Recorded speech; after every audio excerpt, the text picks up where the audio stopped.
Je voulais vous parler, des synchronicités et de l'histoire de ce protocole parce que vraiment c'est, hem, c'est je pense que tout est toujours enligné dans la vie, et il y a une raison pourquoi on est en train de faire ce protocole de cette façon-là.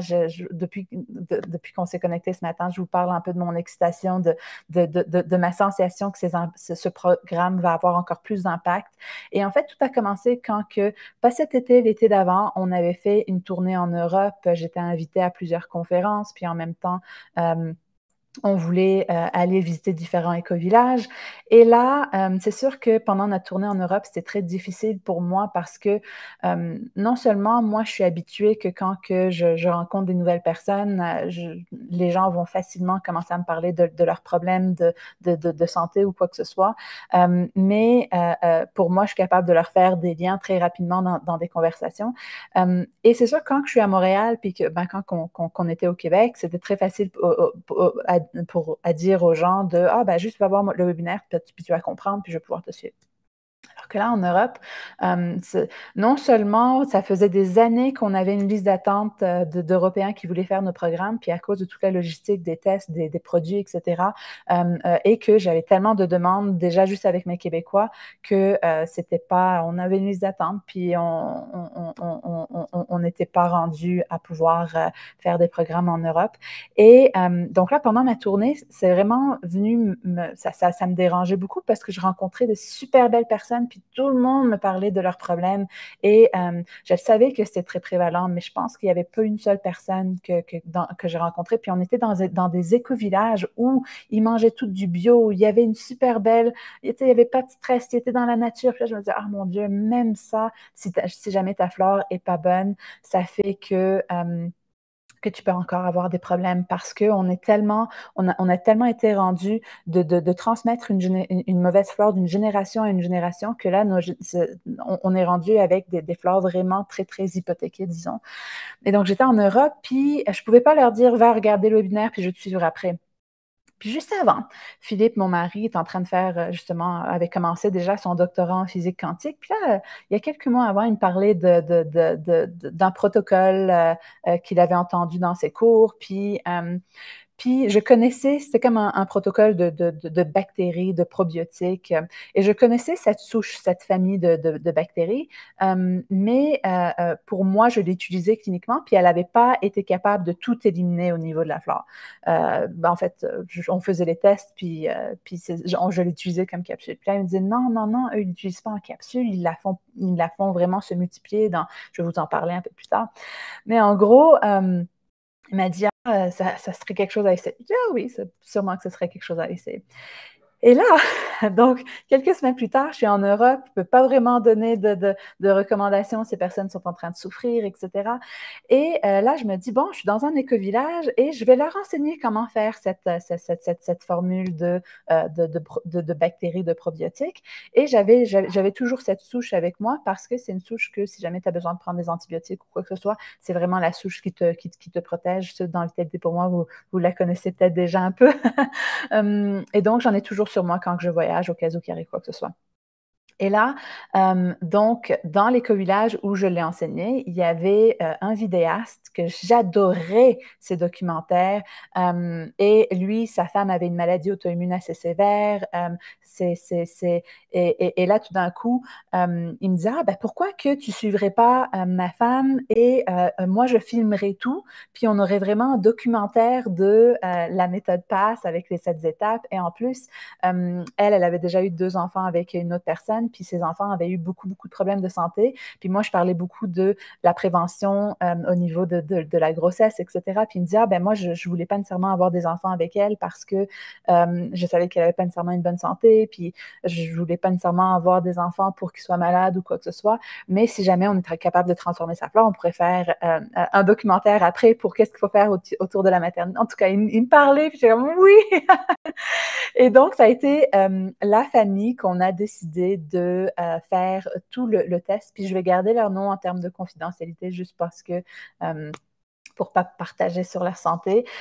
Mais en gros, et je sais qu'eux, ils sont corrects, ils ont décidé de faire le documentaire en partageant leur expérience, donc il n'y aurait pas de problème, mais j'aime juste que ce soit les personnes qui en parlent, que ce soit moi. Mais en gros, c'était assez intéressant parce que la famille, puis après, en plein milieu, ben, en tout cas, ceux qui connaissent un peu notre histoire, ceux qui connaissent un peu notre histoire, la clinicienne a, en tout cas, je reviendrai à cette partie de l'histoire tout à l'heure, mais en gros, donc là, on commence, ça faisait longtemps qu'on avait une liste d'attente, et moi, en fait, ça faisait 1 an que j'avais formé une autre clinicienne, et donc là, je me sentais de plus en plus prête à pouvoir aider plus de gens, donc là, je me disais, OK, ben peut-être qu'on peut ouvrir les portes pour les Européens, et on allait tester avec cette famille toute la question de logistique, des tests, des produits, etc. Et surtout qu'avec l'autre clinicienne, je me sentais aussi prête à partir la certification, que ça fait des années qu'on me demandait parce que j'enseignais à l'université, donc ça faisait des années que les professionnels me demandaient. Donc là, je me sentais prête à pouvoir aider, voir si on pouvait aider les Européens. Et donc là, j'arrive au premier résultat. Et c'était tellement, tellement intéressant. Là, on va faire juste un petit récapitulatif de c'est quoi au niveau digestif, parce que je vais vous montrer le résultat de test. C'est un peu ça qui est venu et qui a créé un peu cette possibilité de faire ces protocoles d'une nouvelle façon. Donc là, je vais vous partager mon écran pour refaire un petit récapitulatif du système digestif rapidement. Puis après, je vais vous montrer le résultat. Vous pouvez m'écrire dans le chat si jamais vous êtes excité de voir c'est quoi le test. Donc là, juste si on fait un petit récapitulatif, donc au niveau du système digestif, tout commence un peu dans l'estomac. L'estomac, son travail, c'est de digérer nos aliments en plus petites parties pour que ensuite on puisse les absorber. Et la plus grosse partie de l'absorption se fait dans le petit intestin, qui lui, son seul travail, c'est de faire une absorption. Son travail, c'est pas de fermenter ou quoi que ce soit. C'est pour ça que quand on parle de flore digestive, la flore digestive va se retrouver dans le gros intestin. Donc, ici, dans cette partie extérieure. Donc, au milieu, c'est le petit et ensuite, c'est le gros intestin. Pour les Français, vous dites des fois intestin grêle pour le petit intestin et côlon pour le gros intestin. Des fois aussi au Québec, vous avez ce terme. Mais en gros, c'est vraiment dans le petit intestin que tous les nutriments s'absorbent. Puis après, qu'est-ce qui reste? Il reste juste les fibres qui ne s'absorbent pas, qui vont aller dans le gros intestin, puis commencer à former nos selles, puis aller nourrir nos bactéries. C'est pour ça que les fibres sont tellement importantes pour la flore. On va en reparler dans les prochains cours. Et donc, toutes les bactéries se retrouvent ici. Mais quand que ça fait trop d'années qu'on a des mauvaises bactéries et que de génération en génération, on n'arrête pas d'en transmettre des mauvaises bactéries, ce qui arrive, c'est que ces bactéries peuvent commencer à se multiplier et retourner en arrière et aller dans le petit intestin et là, commencer à fermenter les aliments qui n'ont pas encore fini leur absorption. Donc là, souvent, les symptômes typiques, c'est que les gens vont se réveiller le matin puis ils vont se sentir bien. Puis à chaque fois qu'ils vont manger, ils vont commencer à avoir, il va avoir la fermentation, puis ça va gonfler, gonfler, gonfler. Puis le soir, ils vont avoir l'air de 3-4 mois ensemble, d'accord? Et c'est là que ça devient compliqué parce que ces bactéries qui sont là, tout ce qui est bon pour faire multiplier les bactéries, ça les fait multiplier aussi tout ce qui est comme probiotiques ou fibres, ben ça les fait multiplier à la mauvaise place et ça empêche l'absorption. Donc, si jamais vous avez une super bonne diète puis que vous avez ces bactéries-là, ben vous n'êtes pas en train de bien absorber vos nutriments. Donc, c'est justement ce qu'on appelle une surcroissance bactérienne au niveau du petit intestin. Les bactéries ont une trop grosse croissance au niveau du petit intestin, là où ils ne sont pas supposés être. Et en anglais, Small Intestinal Bacterial Overgrowth. Donc, SIBO ou SIBO, si jamais vous entendez beaucoup ce mot. Il y a pas mal, beaucoup de choses sur Internet, mais ce n'est pas toujours des bonnes choses. Même, je dirais, c'est plus des mauvaises choses, des mauvaises informations que des bonnes.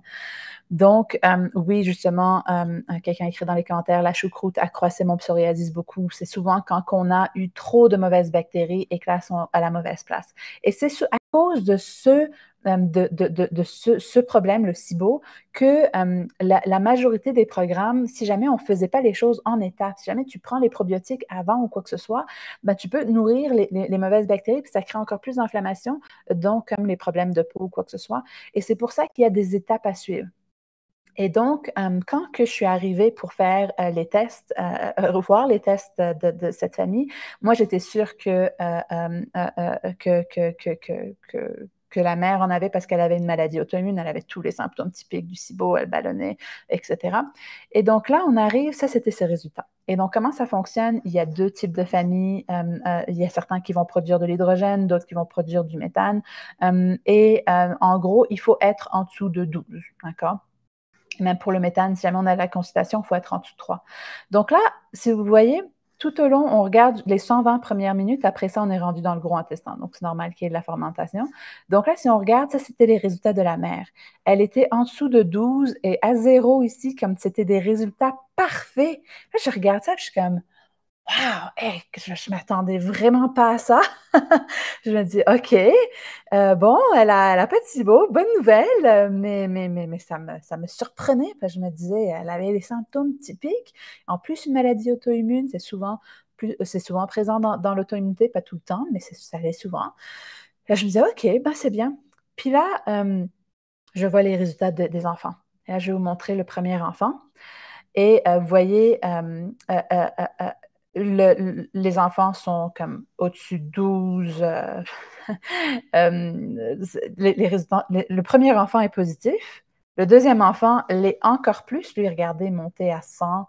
C'était vraiment, quand je regardais les résultats des enfants, je me disais, mais comment ça se fait que les enfants aient le SIBO puis que la mère, non? C'est quasiment impossible parce que la flore se transmet de la mère et d'habitude, c'est pas que la flore va se transmettre tout de suite dans le petit intestin, mais c'est avec le temps que les mauvaises bactéries vont se multiplier et ça prend du temps pour que ça retourne en arrière puis que ça retourne dans le petit intestin. Je me disais, mais c'est pas possible.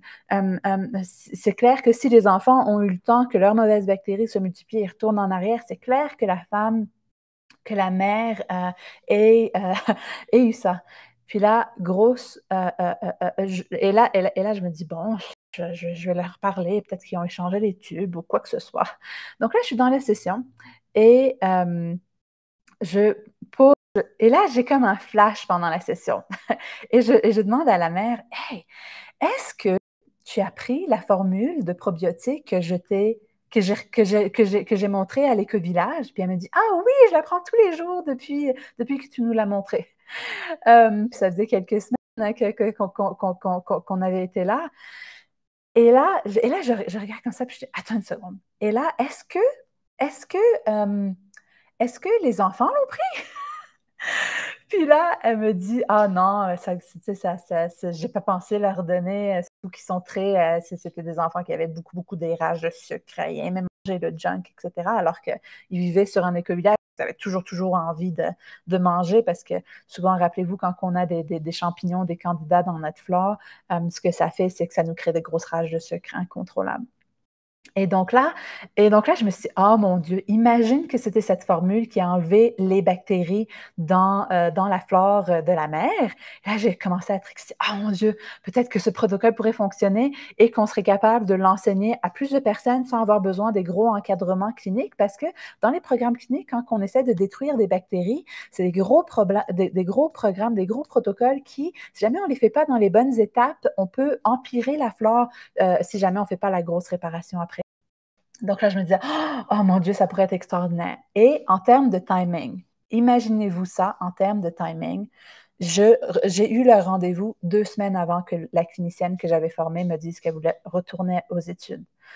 Et qu'il fallait que je recommence tout, puis que moi, ça faisait des années que j'avais mis ma vie personnelle sur pause pour nos programmes cliniques, etc. Et que ça faisait 12 ans que moi et Philippe, on était mariés, puis qu'on était ensemble, 7 ans qu'on était ensemble, et qu'on voulait commencer notre amie, puis que je ne pouvais pas à cause de toutes les heures cliniques que je faisais. Donc, moi, j'étais découragée. Ça avait été une période très, très difficile. Puis des fois, toutes les choses sont enlignées. Je pense que chacune des personnes, chacune de vous qui êtes là aujourd'hui, il y a une raison que vous êtes enlignés à être dans ce programme. Mais je trouvais ça extraordinaire comment, finalement, 2 semaines avant que j'ai eu cette décision, cette nouvelle hyper difficile pour moi, que l'univers m'ait dit, Natacha, t'en fais pas, il y a une autre façon que tu vas pouvoir faire les choses. Et donc là, j'étais tellement ben, après que j'ai compris, hey, attends une seconde, il y a peut-être une autre façon, je vais me prioriser ou quoi que ce soit. Et là, après, on a reçu les résultats de test de sel de la mère et regardez son test de sel. Il y avait tellement de mauvaises bactéries. Une, deux, ça c'était des globules rouges. On en parlera plus tard, mais c'est pas très important. Troisième bactérie, quatrième bactérie, cinquième bactérie et un champignon. Il me semble qu'il il l'avait pas mis ici, mais il y avait aussi, ah non, le premier, le blastocyste, c'est le parasite. Il y avait tellement, tellement, tellement de mauvais organismes. Genre, d'habitude, des personnes vont avoir 2, 3 dictateurs. Là, elle avait 1, 2, 3, 4, 5, 6 dictateurs. Là, quand j'ai vu les résultats de test de sel, je savais que c'était impossible que son SIBO ait été négatif avec toutes ces mauvaises bactéries, c'était clair. Surtout qu'au niveau de ces bonnes bactéries, c'est pas comme si elle avait une super bonne protection. C'est souvent les firmicutes ici qui doivent être très hauts. Et en plus, elle avait une famille qui est très élevée, qui, elle, a souvent tendance à aller dans le petit intestin. Elle est bonne, mais en tout cas, elle avait, dans ses résultats, je savais que c'était clair qu'en théorie, elle aurait dû avoir le SIBO. Mais je n'avais pas de test avant pour pouvoir être sûre. donc, j'avais encore cette incertitude. Bon, est-ce que je suis en une bonne chose ou quoi que ce soit, d'arrêter les programmes cliniques? Mais je savais qu'il fallait que je me priorise. Surtout, l'autre clinicienne avait été un magnifique miroir. Si elle était capable de se prioriser alors qu'elle savait que j'étais en plein milieu de faire une certification, si elle avait attendu 1 an, j'aurais eu d'autres professionnels certifiés, que ça aurait été plus facile, mais je ne pouvais plus attendre encore, avoir le risque de recommencer, etc. Et donc là, en voyant ces résultats, je savais que c'était quasiment sûr qu'elle avait un SIBO avant, mais je ne savais pas. Et que je me disais, ben, peut-être aussi que le protocole pourrait éliminer tout au niveau de son test de sel, mais qu'elle en avait tellement, et qui sait combien qu'elle en aurait eu si jamais elle n'avait pas fait le protocole, et qu'il aurait peut-être fallu le faire juste pendant plus longtemps. Je ne savais pas. Plein de questions que j'ai hâte de savoir. Et c'est sûr que nous, après avoir fait la méga transition de OK, fermer les programmes cliniques, que là, je devais reprendre tous les clients, etc., ça m'a pris quelques mois pour commencer à dire OK, je vais commencer à travailler sur ma flore, etc. J'ai vécu des gros mois de stress, surtout, en fait, avec tous les changements depuis 2020 aussi, j'avais vécu énormément de stress, mais j'ai commencé à faire le protocole, les tests sur moi. Rendu en avril, là, je m'étais dit, OK, en fin mars, je me suis dit, OK, ça serait important que je fasse ce test, voir où est-ce que ma flore est rendue après tout le stress que j'ai eu. Puis, c'est sûr que là, ce rapport est un peu différent des autres rapports parce que en étant aux Émirats, il fallait que j'utilise d'autres compagnies. Mais en gros, dans ce rapport-là, ça montrait justement que j'avais plusieurs mauvaises bactéries. Puis je vais justement vous montrer les détails. J'avais la Klebsiella et la Citrobacter qui étaient dans le jaune. Quand on est dans le vert, il n'y a pas de problème, mais quand on est dans le jaune, avec ce rapport, c'est problématique. Avec l'autre rapport, c'est plus quand on est dans le rouge, mais en tout cas, il y a des légendes différentes pour les différents rapports. Mais pour celui-là, c'est vraiment, j'avais 2 mauvaises bactéries, de dictateurs que j'appelle, qui prennent toute la place puis qui empêchent les bonnes bactéries à bien se multiplier, à faire une bonne défense. Et en plus, ces 2 bactéries, souvent, je les ai beaucoup vues chez les personnes qui avaient un SIBO. J'avais fait le test SIBO puis je ne l'avais pas, mais ces personnes-là, quand elles commencent à être problématiques et que ça fait longtemps qu'elles sont là, elles peuvent commencer à créer des problèmes. Donc, je savais que je m'enlignais vers quelque chose de problématique et qu'il fallait que je travaille sur ma flore. Mais j'ai décidé de faire le protocole pour voir. Et j'avais aussi un petit champignon qui n'était pas en grosse quantité, mais les champignons, j'aime toujours qu'ils soient à 0, juste pour être sûr, mais il n'était pas quand même il était dans le vert, donc quand même correct. Et là, donc j'ai fait le protocole pendant 1 mois et après j'ai refait le test. Ah oui, ça c'était une autre chose. Par rapport aux résultats avant, la sensibilité, donc ça c'est un autre qu'on a beaucoup de nos jours, c'est que beaucoup de ces bactéries sont tellement devenues intelligentes que même on peut même plus les éliminer. Ils ont une résistance, ils ont développé des mutations. Donc même en termes de sensibilité, les bactéries, il faut minimum qu'on soit à 50% du tableau et presque toutes les sensibilités étaient super basses. J'en avais certaines qui étaient plus hautes, mais d'autres que beaucoup d'herbes que je pouvais plus utiliser pour bien éliminer ces bactéries. C'est un peu comme quand on prend des antibiotiques, il faut absolument les prendre au complet pour que ça ne soit pas de la résistance. Ben maintenant, ces bactéries commencent à être de plus en plus intelligentes. Les gens qui commencent à prendre de plus en plus de suppléments. Moi, je ne prenais pas nécessairement des herbes ou quoi que ce soit, mais dépendamment de où j'avais attrapé ces bactéries, ça se pouvait. Et on avait quand même beaucoup voyagé. Et c'est le stress qui est vraiment le pire, que je savais que j'avais vécu quand même beaucoup de stress. Et donc là, un mois plus tard, avec la formule, donc vous regardez, c'était fin mars et la fin avril que j'ai fait le test. Déjà, on voit sur le test ici, là, je ne trouve plus ma souris. Voilà. Qu'avant, il y avait beaucoup de mauvaises bactéries. Et là, il y avait déjà dans le sommaire, il disait qu'il n'y avait pas de mauvaises bactéries, mais c'était plus mes bonnes qui étaient un peu plus basses, qui peuvent être normales quand on fait des changements de bactéries. Et là, regardez, ça c'était le avant, on avait 2 mauvaises bactéries et le après. Et regardez, tout est dans le verre. J'en revenais pas. Quand j'ai vu les résultats, j'ai fait oh, waouh! Et là, j'étais encore plus excitée de partir le protocole et pouvoir aider les gens sans avoir à faire les grosses destructions qui sont plutôt dangereuses. Donc, voilà un peu la magie